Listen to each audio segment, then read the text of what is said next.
99 என்று நான் போன வாரத்தில் உங்களுக்கு சொன்னபோது, இந்த 99வது வயதிலே ஆபிரகாமுக்குள்ளே ஒரு பெரிய மனம் திரும்புதல், கடந்த காலங்களில் அவருடைய வாழ்க்கையில் இருந்த தவறுகளை குறித்து மனஸ்தாபப்பட்டு, நான் இப்படி ஆவிக்குரிய வாழ்க்கையில் குறைவாக இருப்பது நல்லதல்ல என்று சொல்லி அந்த 99வது வயதிலே தன்னை அவர் சீர்படுத்தியிருக்கிறார்.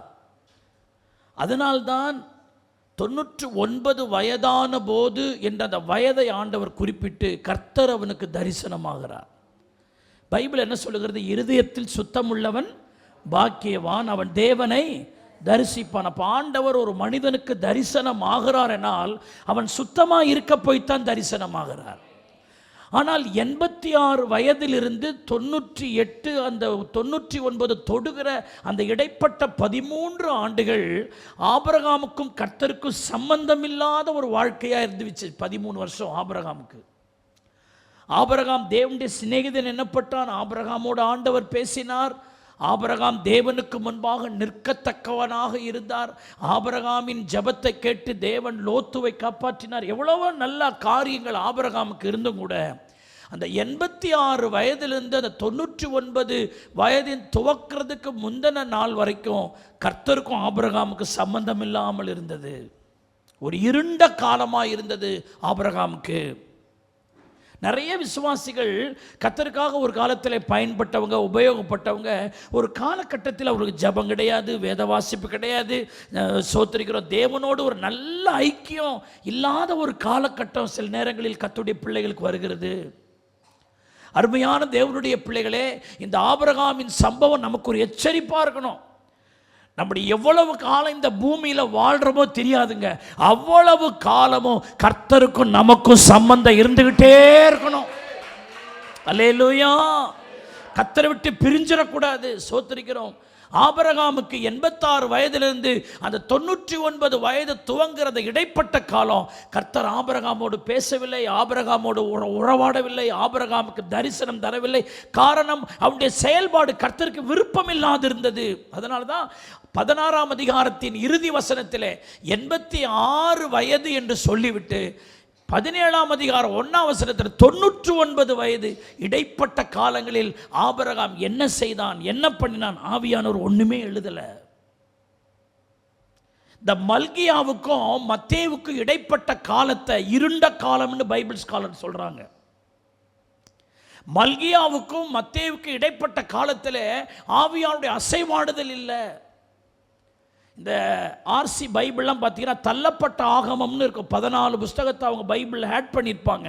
ஆனால் அதை ஏன் பைபிள் ஸ்காலர் பைபிளில் சேர்க்கலைன்னா, அந்த 14 புஸ்தகத்திற்கும் பைபிள் இருக்கிற இந்த 66 புஸ்தகத்துக்கும் என்னவே இல்லை, சம்பந்தம் இல்லை.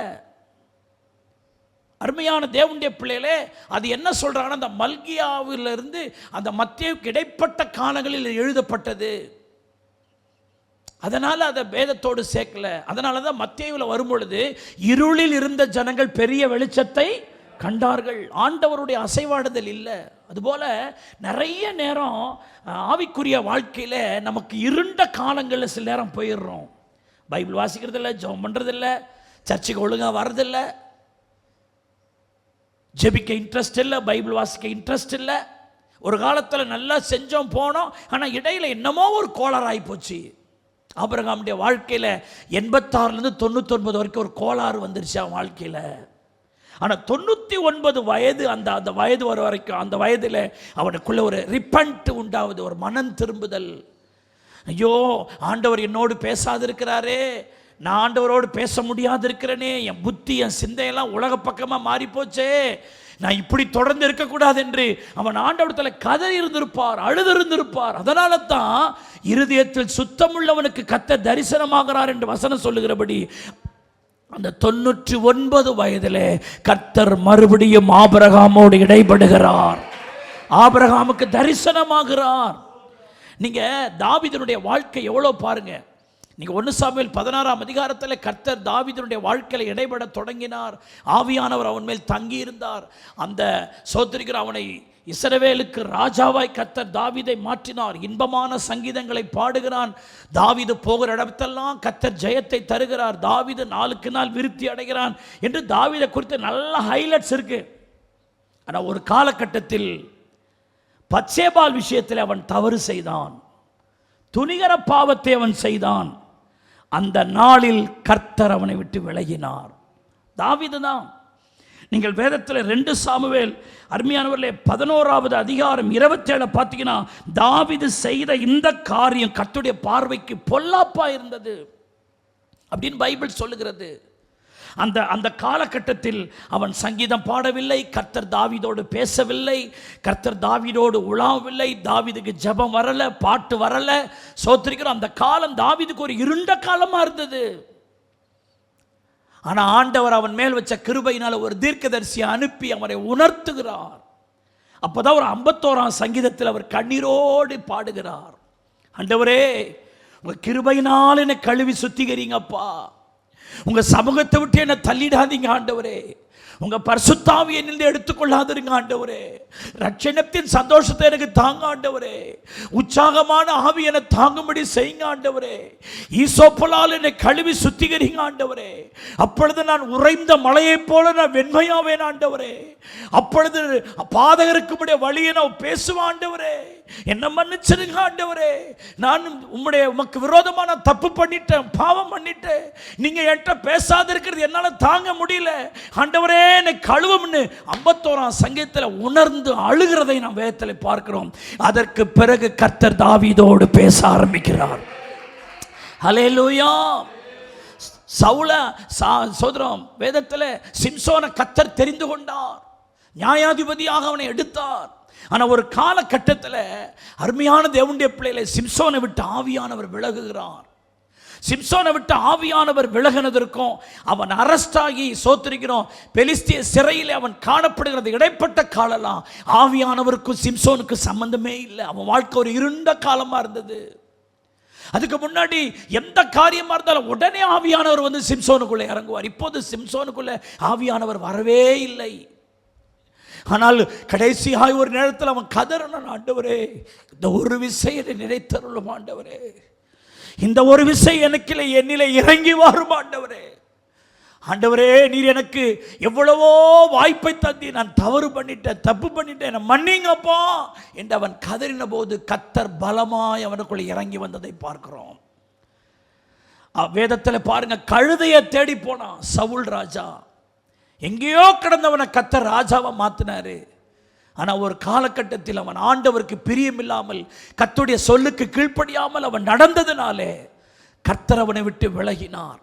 நீங்கள் 1 சாமுவேல் 16ஆவது அதிகாரத்தை நீங்க வாசிச்சு பார்த்தீங்கன்னா அதில் 14ஆவது வசனத்தில் சவுலை விட்டு ஆவியானவர் நீங்கினார்னு வருது. அது எவ்வளவு பெரிய வேதனை தெரியுமா? அது நம்ம வாழ்க்கையில் ஒருத்தவருடைய வாழ்க்கையில் அப்படி நடந்துடக்கூடாதுங்க. மனிதர்கள் நம்ம விட்டு விலகி போட்டோங்க, ஆவியானவர் நம்மளை விட்டு நீங்கிட்டார்னா நம்ம என்ன செய்ய முடியும்? பைபிள் சொல்லுகிறது 1 சாமுவேல் 28:6 இப்படி சொல்லுகிறது. அருமையான தேவனுடைய பிள்ளைகளே, சவுல் ஆண்டவரிடத்தில் விசாரிக்க போனான்.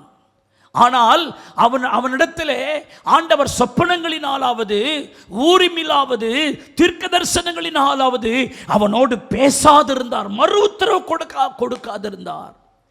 ஆண்டவர் அவன்கிட்ட கடைசி வரைக்கும் பேசவே இல்லை, அப்படியே செத்து ஒளிந்தான். யார் நம்மள்கிட்ட பேசினாலும் பேசாட்டாலும் நமக்கு பிரச்சனை இல்லைங்க.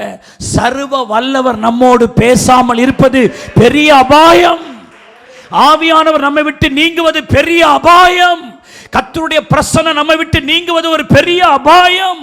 கர்த்தருடைய சமூகம் நம்மை விட்டு நீங்குவது ஒரு பெரிய அபாயம். நாம் இந்த உலகத்தில் எவ்வளவு நாள் வாழ்வோமோ அவ்வளவு நாள் கர்த்தர் நம்மோடு இருக்க வேண்டும், நம்முடைய பிள்ளைகளோடு கூட இருக்க வேண்டும். அவர் நம்மோடு பேச வேண்டும், நாம் அவரோடு பேச வேண்டும். இதுல எந்த குழப்படியும் வந்துடக்கூடாது. அதுதான் நீங்க பார்த்து வச்சுக்கணும். ஆண்டவரை பாதுகாத்து வைத்துக் கொள்ள வேண்டும். உங்களை விட்டு விலகி விடாமல், உங்களிடத்தில் அவர் பேசாமல், உங்கள் மேல் கோபமாக உங்களை விட்டு எதிராக ஏசப்பா மாறிடக்கூடாது. அருமையானவர்களே, ஆபிரகாமுடைய லைஃப் நமக்கு ரொம்ப எச்சரிப்பு. ஆபிரகாமுக்கு ஆண்டவருக்கு எவ்வளோ உறவு இருந்ததுங்க. ஆனால் ஒரு 13 ஆண்டுகள் கர்த்தர் ஆபிரகாமோடு பேசவில்லை என்பது ஒரு பெரிய காரியம், ஒரு பெரிய விஷயம். அது இந்த நாளில் ஒவ்வொரு நாளும் நாம் ஜெபிக்க வேண்டிய ஜெபம், வேதத்தை வாசிக்கிறது, அவர் நம்மோடு பேசுறது, அவரோடு நாம் உறவில் இருக்கிறது, அது ரொம்ப முக்கியம். வெள்ளம் போல எந்த பிரச்சனை வரட்டும், எந்த காரியம் வரட்டும், கர்த்தர் நம் பட்சத்தில் இருந்தால் எதையும் சமாளிக்கலாம், எதையும் நாம் மேற்கொள்ளலாம். கர்த்தரை பாத்திரப்படுத்தி வைத்துக் கொள்ளணும், அவரை இழந்து விடக்கூடாது. பரிசுத்த ஆவியானவர் ஒரு புறா போல நமக்குள்ள இருக்கிறார். அவர் பறந்து போய்விடாதபடிக்கு அவரை நமக்குள்ளே தக்க வைத்துக் கொள்ள வேண்டும். அவர் நம்மை விட்டு கடந்து போகாதபடி பார்த்து கொள்ள வேண்டும். அவர் நம்முடைய ஸ்தானத்தை விட்டு போய்விடாதபடி கடந்து கொள்ள வேண்டும். பைபிள் சொல்லுகிறது, அவர் உன் பாளையத்தில் உலாவுகிறபடியால் அசுத்தமானவைகளை உன்னெல்லில் கண்டு அவர் பாளையத்தை விட்டு விலகி போகாதபடி உன் பாளையம் எப்பொழுதும் சுத்தமாயிருக்க கடவுது என்று வேதம் நமக்கு சொல்லுகிறது. யார் நம்மளை விட்டு போறாங்களோ போலியங்க, கர்த்தர் நம்மோடு கூட இருக்கணும். அதான் நமக்கு ஒரு பெரிய பலம். இப்ப கர்த்தர் சொல்றாரு, ஆபிரகாமே என்ன நினைச்சுக்கிட்ட, நான் சர்வ வல்லமை உள்ள தேவன். தன்னுடைய நாமத்தை இங்கே கர்த்தர் ஆபிரகாமுக்கு வெளிப்படுத்துறான். சர்வ வல்லமை உள்ள தேவன். I am the Lord Almighty. அதை எபிரேய மொழியில சொல்ல வேண்டுமானால் I am the Lord El Shaddai. நான் சர்வ வல்லமை உள்ள தேவன். எனக்கு முன்பாக நடந்து கொண்டு உத்தமனாயிரு, இனியாகிலும் எனக்கு முன்பாக நடந்து கொண்டு உத்தமனாயிரு. நீ கடந்த காலத்தில் உன் உத்தமத்தில் இருந்து நீ கீழே நழுவி போனாய். உன்னுடைய இன்டெகிரிட்டியை விட்டு நீ கீழே நழுவி போனாய். உன்னுடைய சுத்த வாழ்க்கையிலிருந்து நீ நழுவி போனாய். உனக்குள்ளே கலப்படம் வந்து விட்டது. இனி உன் வாழ்க்கை கலப்படம் இல்லாத ஒரு வாழ்க்கையா இருக்க வேண்டும். கலப்படம் இல்லாத ஒரு மனிதனாய் நீ இருக்க வேண்டும். இப்படியும் அப்படியுமா இருப்பது எனக்கு விருப்பம் இல்லை. நான் தீமையை பார்க்க மாட்டேன். அசுசியானவைகள் உன்னில் இருக்கிறதை நான் பொறுத்து கொண்டிருக்க முடியாது. உத்தமனாயிரு, கலப்படம் இல்லாதவனாயிரு, எனக்கு உண்மையாயிரு, எனக்கு முன்பாக நடந்து கொண்டிரு. நான் சர்வ வல்லமை உள்ள தேவன். நான் சர்வ வல்லமை உள்ள தேவன். இந்த சர்வ வல்லமை உள்ள தேவன் என்கிற வார்த்தைக்கு நிறைய அர்த்தம் இருக்கிறது. ஒன்று, ஆல் சஃபிஷியன்ட் காட், அவர் போதுமானவர். சர்வ வல்லமை உள்ளவர் என்றால் என்ன? அவர் எல்லாவற்றுக்கும் போதுமானவர். உங்கள் தேவைகள் எவ்வளவு பெரிதா இருந்தாலும், உங்க கையை எவ்வளவு தூரம் நீங்க விரித்து உங்க முதுகுக்கு பின்னாடி கூட அந்த கை போகிற அளவுக்கு உங்கள் தேவைகள் எவ்வளவு பெரிதா இருந்தாலும் அவ்வளவற்றுக்கும் அவர் ஒருவரே போதுமானவராய் இருக்கிறார். ஹல்லேலூயா. நீங்க இது அது இந்த காரியம் அந்த காரியம் 1000 சொல்லலாம், எல்லாவற்றுக்கும் அவர் போதுமானவர். உன் சிறிதும் உன் பெரிதுமான எல்லா காரியங்களுக்கும் போதுமானவர். அதுதான் சர்வ வல்லமை உள்ள தேவன் என்கிற வார்த்தைக்குள் இருக்கிற ஒரு விஷயம். சர்வ வல்லமை உள்ளவர்னா அவர் எல்லாவற்றுக்கும் போதுமானவர். நீ அவரை விட்டுட்டு நீ வெளியே போக வேண்டிய அவசியமே உனக்கு இல்லை. ஆபிரகாம் அப்படி கொஞ்சம் சோத்திரம் நகர்ந்ததுக்கு காரணம், ஆண்டவரையே நம்பிக்கிட்டு இருந்தா ஒன்றும் நடக்காது அப்படின்னு அவன் கொஞ்சம் இறங்கிட்டான் கீழே. ஆண்டவர் சொல்றான், அப்படி இல்லை ஆபிரகாமே, நான் சர்வ வல்லமை உள்ள தேவன். என்னால் செய்ய முடியாத காரியம் ஒன்றும் கிடையாது. நான் எல்லாம் செய்ய முடியும். ஆனால் நீ எனக்கு முன்பாக நடந்து கொண்டு உத்தமனாயிரு. நான் எல்லாத்தையும் செய்வேன். I am Almighty God. Hallelujah. இந்த Almighty God, சர்வ வல்லமை உள்ள தேவன் என்பதற்கு இன்னொரு காரியம், நரிஷர், போஷிப்பவர். அவர் God is a நரிஷர், அப்படி ஆங்கிலத்தில் போஷிப்பவர். உன்னை எல்லா காரியங்களையும் உன்னை போஷித்து நடத்துகிறவர். ஸ்தோத்திரம். அருமையானவர்களே, எபேசியர் 5:29 சொல்லுகிறது, அவர் சபையை போஷித்து காப்பாற்றுகிறது போலன்னு ஒரு வார்த்தை வரும் பாருங்க. சபையில் இருக்கிற உன்னை போஷித்து காப்பாற்றுகிறவர். கர்த்தர் சபையை போஷித்து காப்பாற்றுகிறது போல. சபையில் இருக்கிறது எத்தனை லாபம். நீ தேவனுடைய சபையில் இருக்கும் பொழுது அவர் உன்னை போஷித்து காப்பாற்றுகிறவர். ஹல்லேலூயா. அந்த போஷித்து காப்பாற்றுகிறவர். அப்படின்னா என்ன அர்த்தம்? ஒரு ஹார்லிக்ஸ், வீவா, பூஸ்ட் போன்ற விட்டமின்கள் நிறைந்த ஆகாரத்தை நம்முடைய பிள்ளைகளுக்கு கொடுத்து பிள்ளைகளை போஷிக்க பார்க்கிறோமே, அதுபோல ஆவிக்குரிய விட்டமின் ஆகிய அவருடைய வசனங்களை நமக்கு தந்து, உபதேசங்களை தந்து, நம்மை புஷ்டியும் பசுமையுமா இருப்பதற்கு நம்மை போஷித்து காப்பாற்றுகிறவர். அதுக்கு தான் வசனத்தை கேட்கணும். உடம்புக்கு நம்ம என்ன பண்ணுறோம்? நிறைய விட்டமின்கள் உள்ள சாப்பாடுகளை சாப்பிட்றோம். விட்டமின் ஏ வேணும், விட்டமின் டி வேணும், விட்டமின் சி வேணும். என்னென்ன விட்டமின் இந்த கண்ணுக்கு இது தேவை, சருமத்துக்கு இது தேவை, நிறைய மூளைக்கு இது தேவைன்னு ஒவ்வொரு விட்டமினும் பாடியில் கலக்கணும் அப்படிலாம் சொல்கிறாங்க. அந்த மாதிரி சாப்பாடாக சாப்பிட்றோம். கீரை சாப்பிட்ணும், கசப்பானதை சாப்பிட்ணும், துவர்ப்பானதை சாப்பிட்ணும், இனிப்பானதை கொஞ்சம் எடுக்கணும், காரம் கொஞ்சம் சேர்த்துக்கணும் அப்படின்னு நம்முடைய உடம்பு போஷாக்கா இருக்கிறதுக்கு நாம் செய்கிறது போல கர்த்தருடைய வசனங்கள், ஹல்லேலூயா, நம்முடைய ஆவிக்குரிய வாழ்க்கை விட்டமின் நிறைந்ததா இருப்பதற்கு அவர் சபையை போஷித்து காப்பாற்றுகிறார். அதுதான் சபையில் ஒரு விசுவாசியா எல்லா கூட்டங்களிலும் ஏன் கலந்து கொள்ளலாம்? அவருடைய வசனங்களை கொடுத்து போஷிக்கிறார். அதனால தான் தாவீது சொல்றார், நினத்தையும் கொழுப்பையும் உண்டது போல என் ஆத்துமா பலனா இருக்கிறதுன்னு சொல்றார். ஹல்லேலூயா. சரீரம் மட்டும் பலனா இருக்கிறது பெருசு இல்லை, ஆத்துமா பலனா இருக்கணும். அதற்கு வசனமே போஷாக்கு நிறைந்ததா இருக்கிறது. ஆறுதலான வசனம், கண்டிப்பான வசனம், சோத்திரம், உணர்த்துகிற வசனம், சோத்திரிக்கிறோம், இப்படி தேவனுக்கு நேராய் உன்னை திருப்புகிற வசனம், இப்படி எல்லா வசனத்தையும் கேட்கணும். நேரமா ஆறுதலே கேட்டிருந்தா செத்து ஒழிய வேண்டியதுதான். நாமனா வரணும்.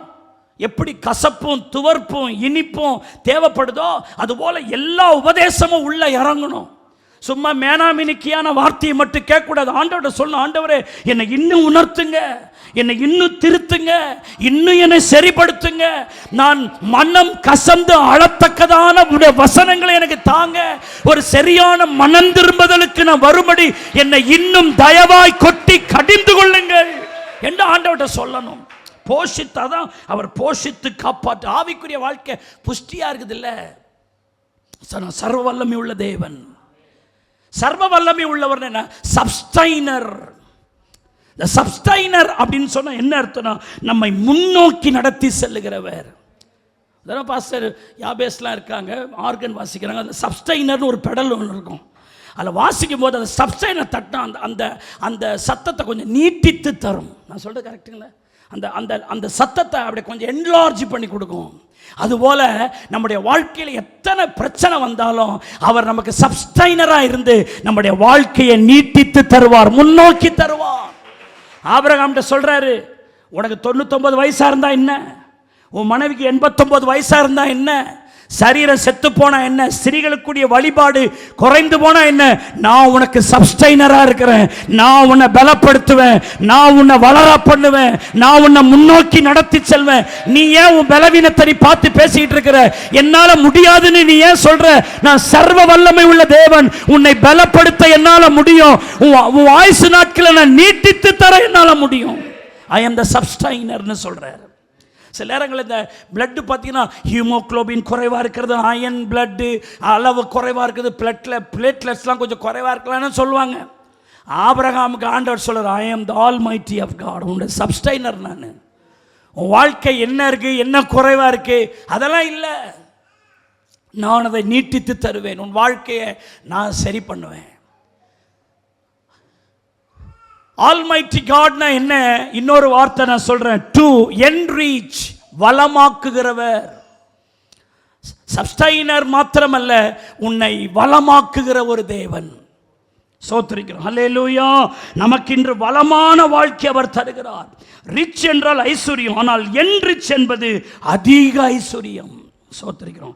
இந்த ஆசீர்வாதங்கள் எல்லாம் சர்வ வல்லமை உள்ள தேவன் என்கிற நாமத்துக்குள் இருக்கிறவைகளை நான் பிரித்து பகுத்து இவைகளை எல்லாம் சொல்லுகிறேன். இன்னும் ஏராளமாய் சொல்லலாம், ஆனால் இவைகளை நான் நேரம் கருதி இவைகளை சொல்லுகிறேன். அருமையான தேவனுடைய பிள்ளை, இந்த வார்த்தையெல்லாம் அவனுக்கு சொல்றார், நான் சர்வ வல்லமை உள்ள தேவன். நீ என்ன நினைச்சுக்கிட்டு நீ நடக்கிற? நான் என்ன நினைச்சிட்டு நீ ஆவிக்குரிய வாழ்க்கையில இப்படி அசால்ட்டா இருக்கிற? என்னால் இது இவ்வளவுதான் முடியும், அதுக்கு மேல முடியாதுன்னு நினைச்சிட்டு ஆபிரகாமே, நான் சர்வ வல்லமை உள்ள தேவன், நீ நினைக்கிற மாதிரி அல்ல. உன்னுடைய சிந்தனைகளுக்கும் எண்ணங்களுக்கும் அப்பாற்பட்ட விதத்தில் நான் செயல்படுகிற சர்வ வல்லமை உள்ள தேவன். இன்றைக்கு இந்த கூட்டத்தில் இந்த செய்தியை கேட்டுக்கொண்டிருக்கிற அருமையானவர்களே, கர்த்தரை எவைகளிலும் கட்டுப்படுத்த முடியாது.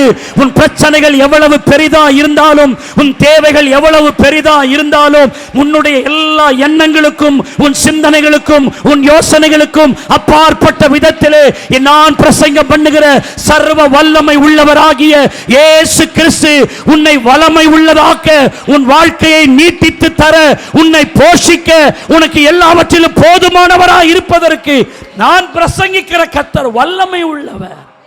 ஆனா உன் வேலை என்ன? இப்படிப்பட்ட தேவனுக்கு முன்பாக நடந்து கொண்டு உத்தமனாயிரு. நீ உத்தமனாயிரு, அதுதான் உன்னுடைய தேவை. நான் போன வாரம் சொன்னேன், நம்முடைய வாழ்க்கை கலப்பில்லாத வாழ்க்கையா இருக்கணும். Walk before me and be though perfect. இந்த பெர்ஃபெக்டா நடந்துக்கோ, உத்தமனாயிரு. பெர்ஃபெக்ட்னா நான் போன வாரம் சொன்னேன் பியூர் லைஃப். பியூர் லைஃப்னா என்ன? நோ மிக்ஸ்ட், கலப்படம் இல்லாத ஒரு சுத்தமான வாழ்க்கை. ஆமென், ஹல்லேலூயா. கர்த்தர் விரும்புகிறது சுத்தமான பக்தியை கர்த்தர் விரும்புகிறார். ஒரிஜினலாயிரு, கலப்படம் இல்லாமல் இரு என்று கர்த்தர் பேசுகிறார். பாருங்கள், இந்த 86 வயதிலிருந்து அந்த 99 அந்த இடைப்பட்ட காலங்களில் ஆபிரகாமின் வாழ்க்கை கலப்படமாக இருந்துச்சு. அதில் இன்னைக்கு சோத்திருக்கிறோம். ஒரு குறிப்பை மட்டும் சொல்லி நான் முடிக்கிறேன். அவன் லைஃப் ஒரு மிக்ஸ்டு லைஃபாக இருந்துச்சு. மிக்ஸ்டு லைஃப், கலப்பட வாழ்க்கை. ஆதியாகமம் 16வது அதிகாரம் அதனுடைய 2வது வசனம் என்ன சொல்லுது பாருங்க.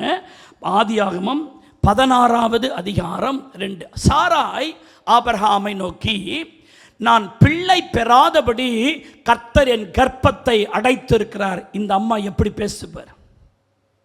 ஆண்டவர் இவனை அழைக்கும் போது சொன்னார், உன் சந்ததியை நான் பெருக பண்ணுவேன், உன்னை ஆசீர்வதிப்பேன், உன் சந்ததிகள் பெருசா இருக்கும், அது நட்சத்திரங்கள், நீ என்ன கூடுமானால் என்ன அவைகளை விட அதிகமாக இருக்கும்லாம் சொல்லி தான் அவனை கூப்பிடுறாரு. இந்த அம்மா சொல்லுது, 75வது வயசு உனக்கு இருக்கும்போது எனக்கு 65வது வயசு இருக்கும்போது கர்த்தர் அப்படி சொன்னார். இப்போ வயசு உனக்கு என்ன?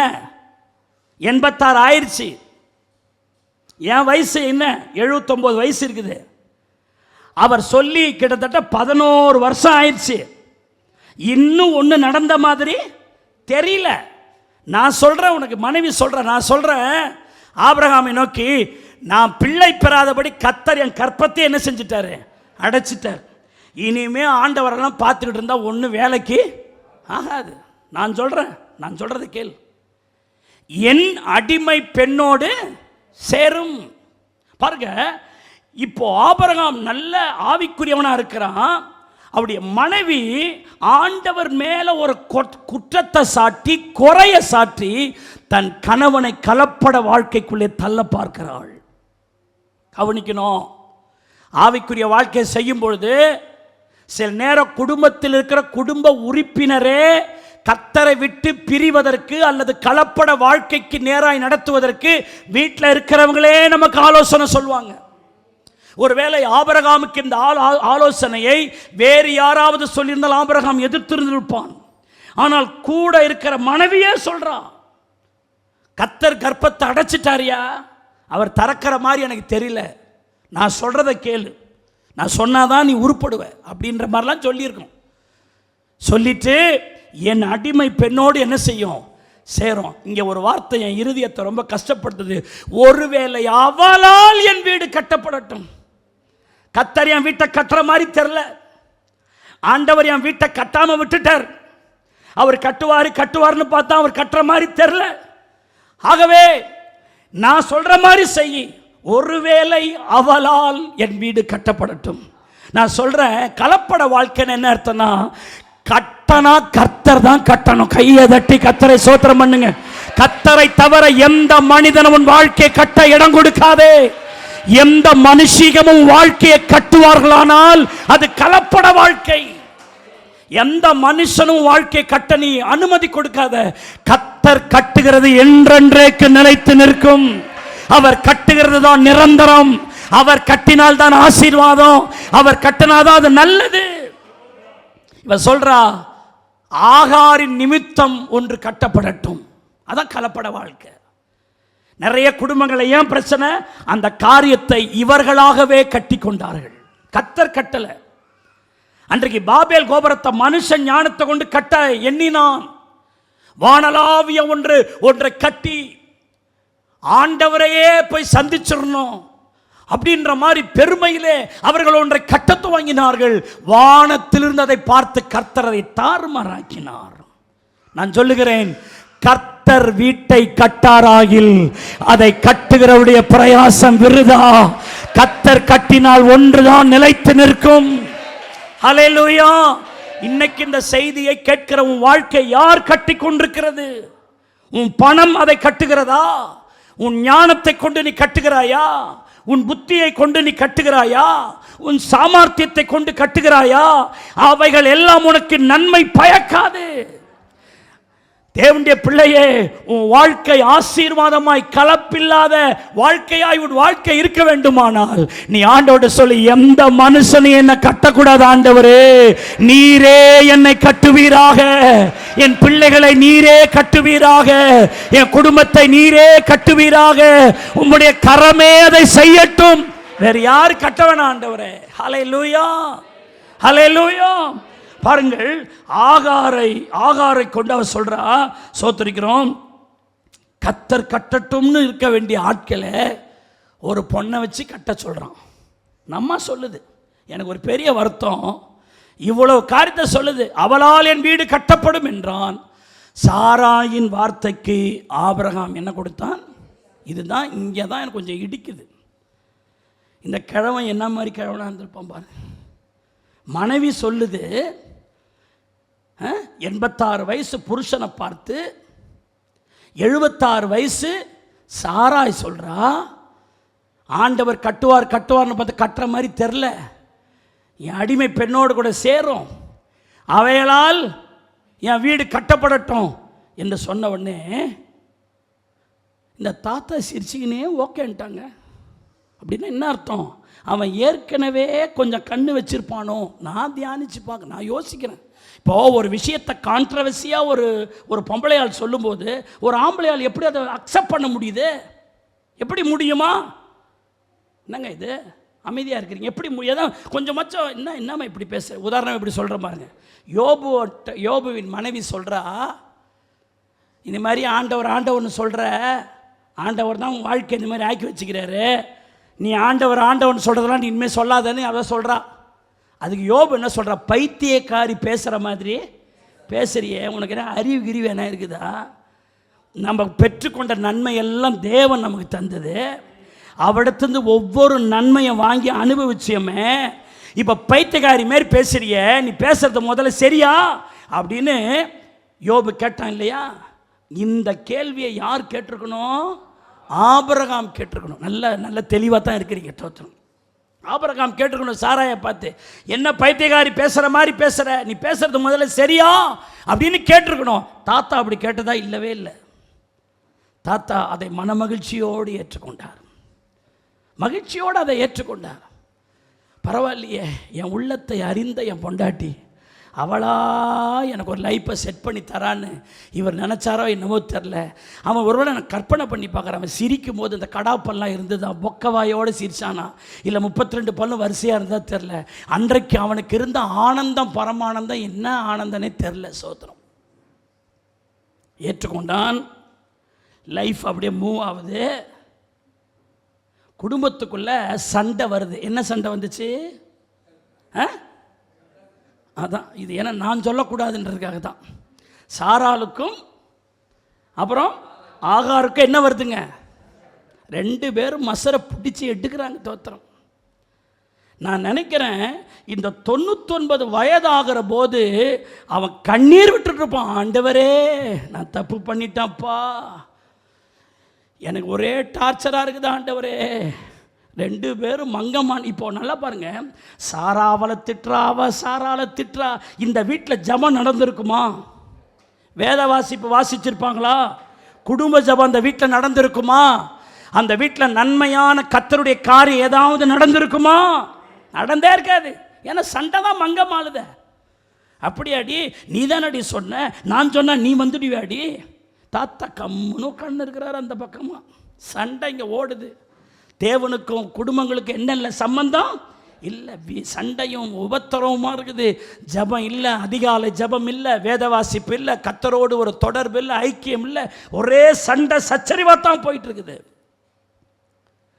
இதற்கெல்லாம் காரணம் என்ன தெரியுமா? கர்த்தர் ஒன்றை கட்டாமல் இவர்கள் தங்கள் அறிவை கொண்டு சாமர்த்தியத்தை கொண்டு அதை கொண்டு இதை கொண்டு இவர்கள் கட்ட ஆரம்பித்தாங்க பாருங்க. மனைவியின் வார்த்தைக்கு அவன் செவி கொடுத்தான் பாருங்க, எல்லாம் கந்தலா போச்சு. இன்றைக்கு உன் வாழ்க்கை எதை வைத்து கட்டி கொண்டிருக்கிறாய்? ஆண்டவர் சொன்னார், நான் கட்டுவேன். I will build my church.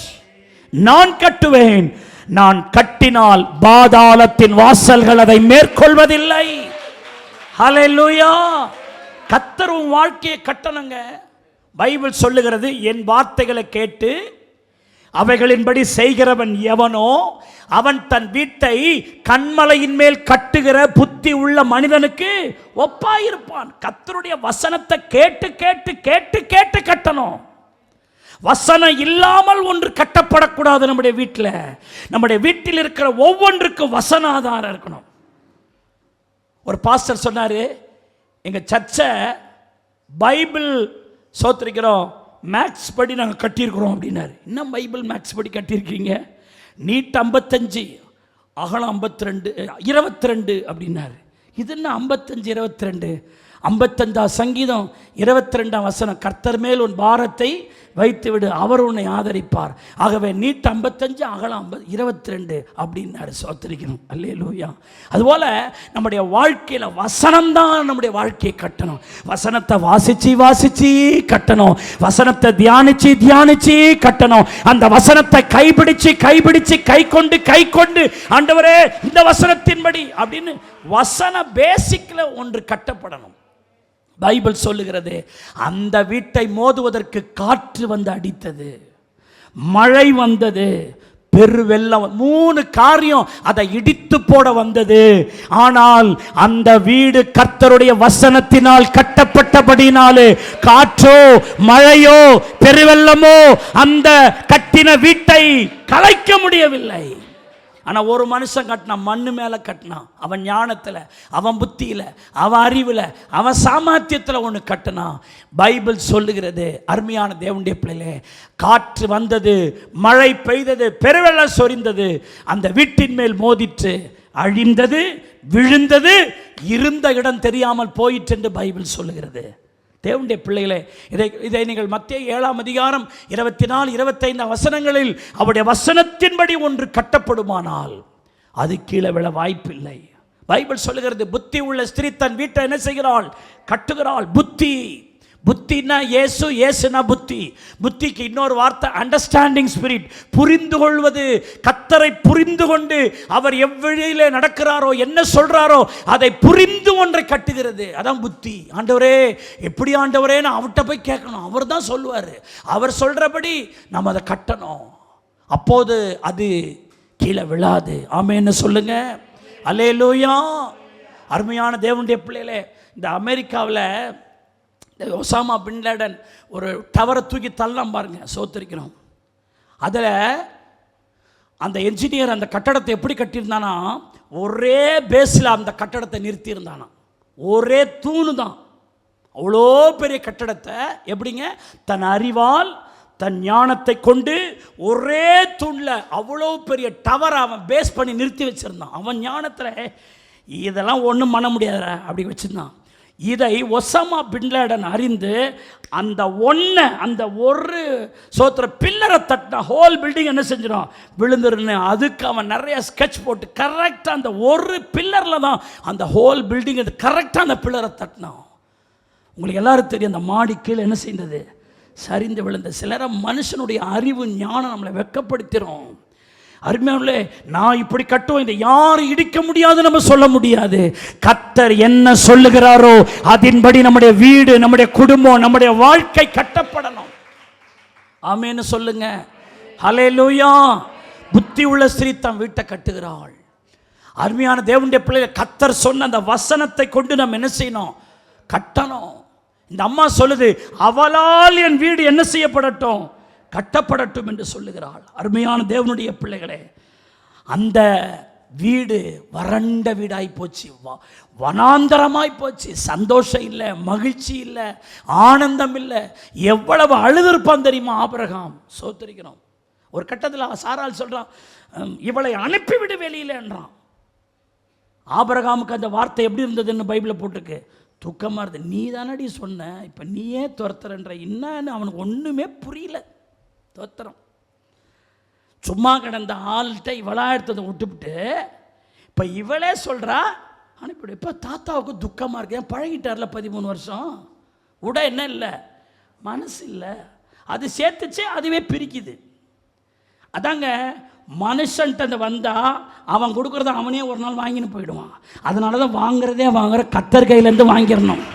கத்தர்கிட்ட ஒன்று வாங்கினா அது நித்தியமாய், நிரந்தரமாய், நிச்சயமாய் அது நமக்குள்ளே இருக்கும். அதனால தான் தாவீது சொன்னார், எனக்கு ஒத்தாசை வரும் பர்வதங்களுக்கு நேராக நான் சோத்திரிக்கிறோம், பர்வதங்களை பார்க்கிறேன், அங்கிருந்து எனக்கு என்ன வரும், ஒத்தாசை வரும். சில நேரங்களில் உங்களுடைய வாழ்க்கையில் எத்தனையோ முறை உங்களுக்கு ஒருத்தவங்க கொடுத்துட்டு அதை எத்தனை பேர் வாங்கின்னு போனவங்க இருக்கிறான். கொஞ்சம் வச்சு பாருங்கள். கொடுத்த மாதிரி கொடுத்து வாங்கின மாதிரி வாங்கின்னு போயிட்டான். சோத்தரிக்கிறோம். அதனால தான் வாங்குறதே வாங்குகிறோம். முழங்கால்லேருந்து கத்தட்டே வாங்குவோம். ஸ்ட்ரெயிட்டாக அவர்கிட்டருந்து வாங்கிடுவோம். எங்கள் அம்மா அடிக்கடி சொல்லுவாங்க, சாட்சி சொல்லும்போது, நான் என்னுடைய வாழ்க்கையில் எந்த ஒரு நன்மையும் எந்த மனுஷன்ட்டே போய் நான் கஷ்டப்படுறேன், எனக்கு இதுமாரி உதவி செய்யுங்க, அப்படிங்க இப்படிங்கன்னு நான் யார்கிட்டையும் போய் சொன்னதும் கிடையாது. அல்லது லிடியா பாஸ்டமா நல்லா இருக்கிறதுக்கு நாங்கள்லாம் இன்றைக்கி கொடுத்தோம்னு யாரும் என்னை கைகட்ட முடியாது. ஏனென்றால் நான் வாங்கினது எல்லாம் முழங்கால்லேருந்து கத்தர்கிட்டருந்து வாங்கினேன். நான் என்னுடைய எல்லா உயர்வுக்கும் என்னுடைய எல்லா மேன்மைக்கும் இயேசுவே காரணர்.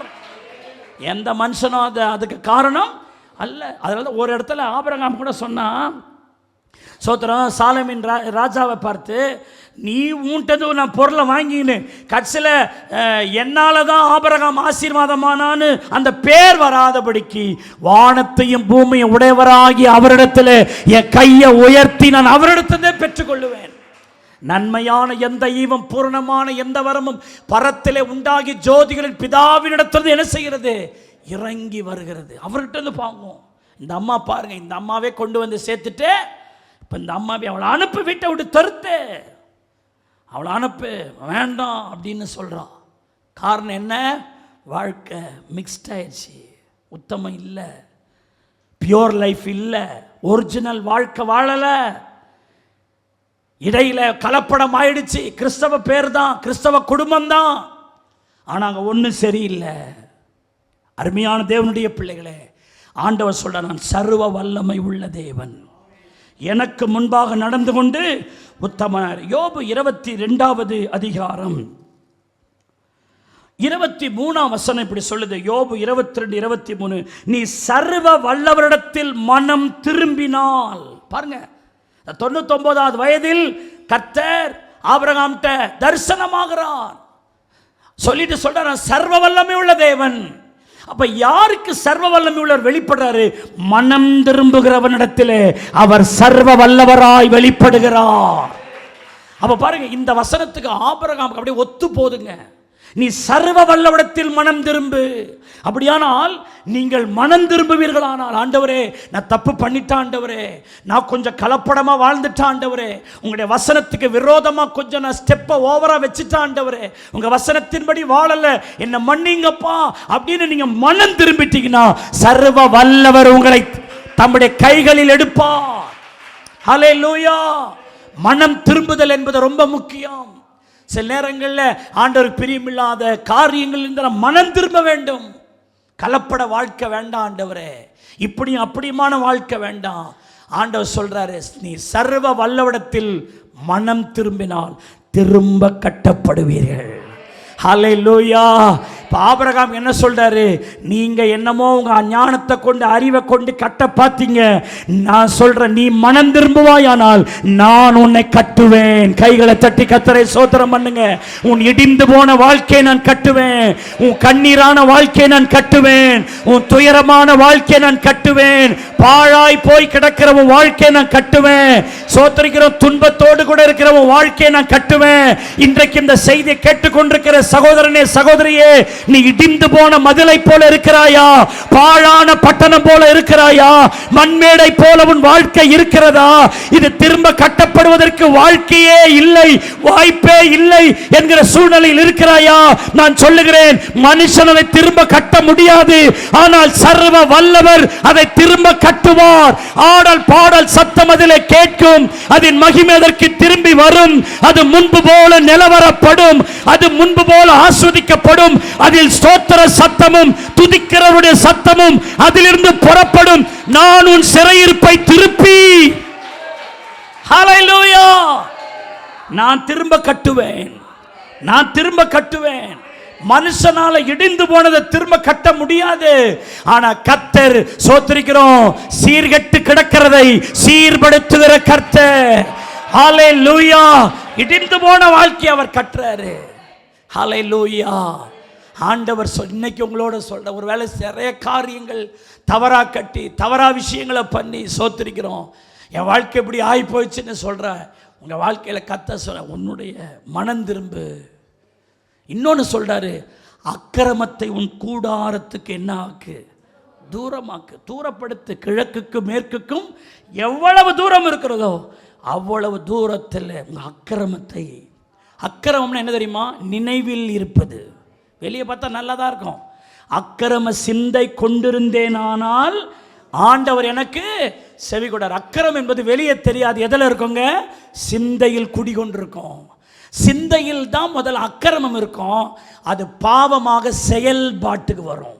பாவம் செயல்படுவது முதல்ல அக்கிரமம் தான் சிந்தையில் இருக்கும். சிந்தையில் இருக்கிற அக்கிரமம் தான் செயல்படுத்துவது தான், அதுக்கு பேர் தான் பாவம். அதனால்தான் நம்முடைய அக்கிரமங்களுக்காக அவர் நொறுக்கப்பட்டார், நம்முடைய பாவங்களுக்காக அவர் அடிபட்டார். அருமையான தேவனுடைய பிள்ளைகளே, உன் சிந்தனை கலப்படத்தை எல்லாம் தூரப்படுத்து. இனி வேண்டாம் ஆண்டவரே, நான் இன்னைக்கு உங்களுக்கு பிரியமா நான் நடக்க போறேன், உங்களுக்கு உகந்தவனா நான் இருக்க போறேன் அப்படின்னு சொல்வாயானால், விழுந்து போன கூடாரத்தை திரும்ப எடுப்பித்து கட்டுகிறவர். ஹல்லேலூயா.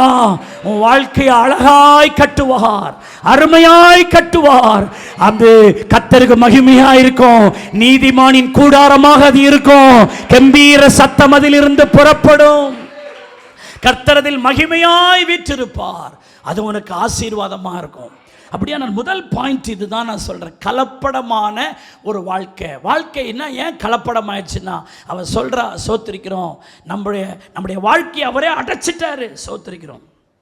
அருமையான தேவனுடைய பிள்ளைகளே, அப்போ இதில் நல்லா ஒன்று பாருங்க. முதல்ல ஆபிரகாம் இயேசுவின் மேல விசுவாசமா இருந்தவனை அவிசுவாசம் கொள்ளும்படி, நல்ல ஆண்டவர் மேல நல்ல அபிப்பிராயத்தோடு இருந்த ஆபிரகாம இவன் திருப்புறான்.